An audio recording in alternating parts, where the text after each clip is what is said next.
Hello les appétiques, j'ai envie de vous parler aujourd'hui de la plus grande peur chez l'être humain, de ce qu'elle peut provoquer chez vous, des caractéristiques aussi qu'elle a chez les appétiques et de comment vous pouvez détourner, voire utiliser cette peur pour vous, à la fois pour aller vers vos objectifs, les dépasser et puis pour l'utiliser à votre avantage également. Si je vous demande quelle est la plus grande peur chez l'être humain, le plus grand blocage, le plus grand frein, je serais bien curieuse de savoir ce à quoi vous pensez. Mais si vous n'avez pas la réponse exacte encore, il est fort possible que vous pensiez à quelque chose qui ne soit pas la réponse, parce que ce n'est pas forcément quelque chose d'aussi évident à première vue. Et je vais vous expliquer pourquoi. Ce n'est pas évident encore plus pour les personnes neuroatypiques. La plus grande peur reconnue chez l'être humain, c'est la peur d'être ridicule, c'est la peur d'être jugé, la peur qu'on se moque de nous. La peur, par conséquent, d'être rejeté. Ça, c'est la conséquence, justement, d'être ridiculisé, moqué, jugé. Et au moment où je vous dis ça, là encore, je suis presque certaine qu'une grosse partie d'entre vous, mes appétiques, est en train de se dire « Ah ouais, mais pas moi, non, c'est pas possible, non, moi j'ai dépassé ça, le jugement des autres, j'y suis plus sensible, je n'y suis plus aussi sensible qu'avant, voire plus du tout. » Et pourquoi ? Parce que ça fait des années que j'accompagne des personnes atypiques et je sais une chose, c'est que notre vécu, le fait qu'on ait toujours eu quelque chose de différent, un peu, beaucoup, vous voyez, ça dépend vraiment de l'un à l'autre, on a toujours été démarqués et donc, de fait, on a toujours aussi reçu plus ou moins le jugement des autres, certains beaucoup, certains violemment chez les appétiques, d'autres moins, mais même ne serait-ce qu'avec votre personnalité, vos choix de vie, votre manière de penser, vous avez toujours été hors norme, à part, quelque part, et vous avez appris à faire avec. Et faire avec, j'ai envie de vous dire, ça ne veut pas dire être insensible. Parce que quand on est appétique, on a aussi appris à avoir une belle carapace. Ça vaut aussi pour moi, et ça vaut aussi pour les personnes très sensibles, telles que moi. C'est pas parce que vous êtes hyper sensible que vous n'avez pas cette carapace. Moi, j'ai appris à la ramollir parce que ma carapace, au-delà des apparences, elle est très présente. Et c'est pas parce que je suis dans la communication solaire, que je fais de la formation, que je ris beaucoup. Au final, si je regarde, et c'est pour ça que je vous dis que ça peut être très trompeur, parce que moi je pourrais très bien me dire aussi, non, le regard des autres, oulala, moi je m'expose. Mais au final, pas du tout, parce que quand je regarde avec beaucoup plus de franchise, et c'est d'ailleurs un retour, un feedback qui m'a été fait il n'y a pas très très longtemps, et j'en suis très reconnaissante parce que je ne m'en rendais justement pas compte. Je partage beaucoup, mais je parle finalement peu de moi, de ma vie, de mes émotions, de mon parcours qui est extrêmement riche parce que j'ai vécu vraiment des choses très très très fortes dans ma vie.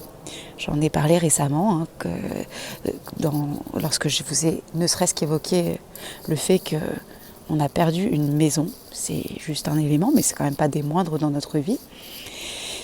Et jusqu'à présent, je ne le partageais pas, peut-être par discrétion, par pudeur, tout ce que vous voulez. Mais au final, quand vous grattez, même au-delà des excuses, c'est surtout de la protection.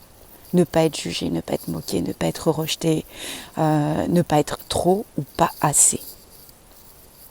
Comment vous pouvez utiliser cela, justement, dans le sens de vos objectifs ?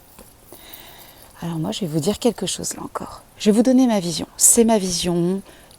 Prenez ce que vous avez à prendre. Peut-être que chez certains, ça ne parlera pas. Chez d'autres, ça parlera beaucoup. Mais à partir du moment où j'ai commencé à m'exposer davantage, ne serait-ce que à partir du moment où j'ai commencé à parler publiquement des neuroatypicités de mes enfants, donc d'accepter de parler vraiment ouvertement du fait que j'ai un fils qui est autiste, j'ai un second fils qui a un TDAH, qui est au potentiel et qui est aussi reconnu avec un TSA. C'est moins prononcé que mon fils aîné quand même.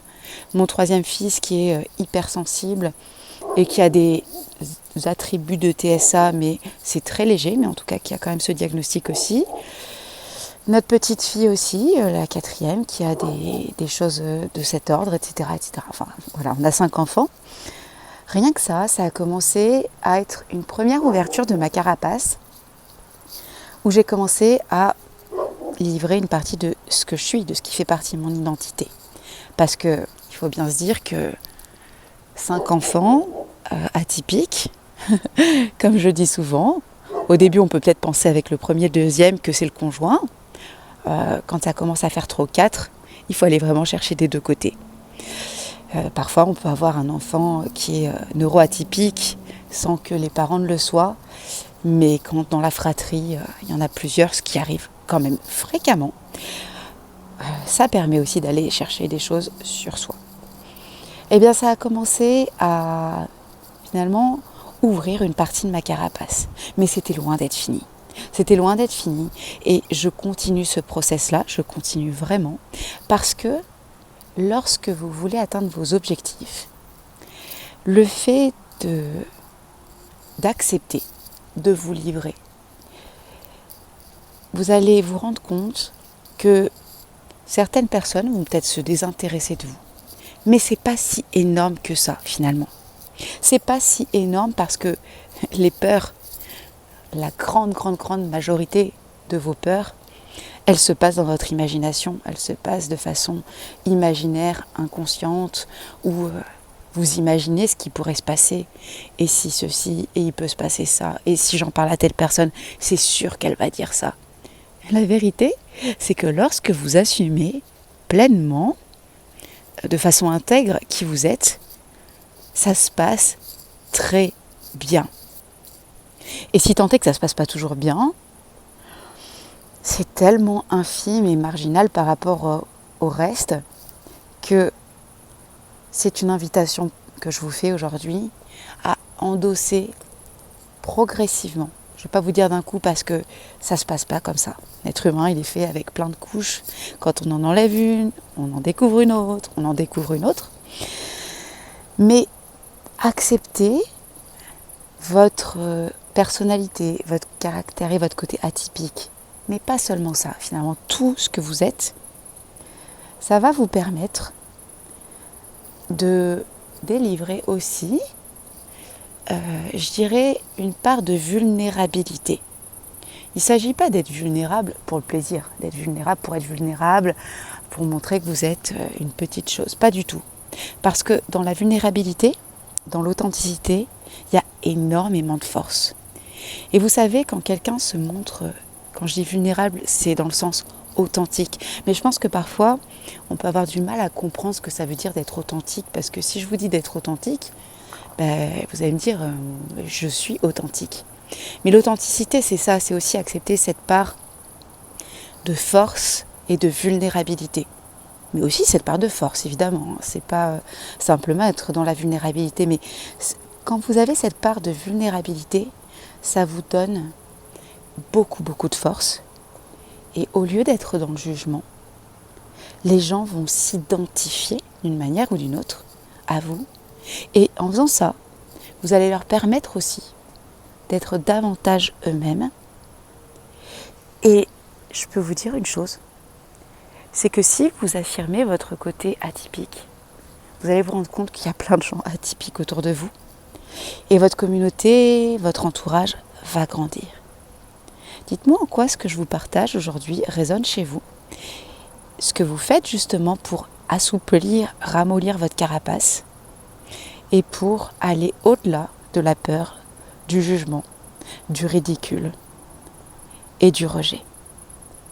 À très bientôt mes appétits.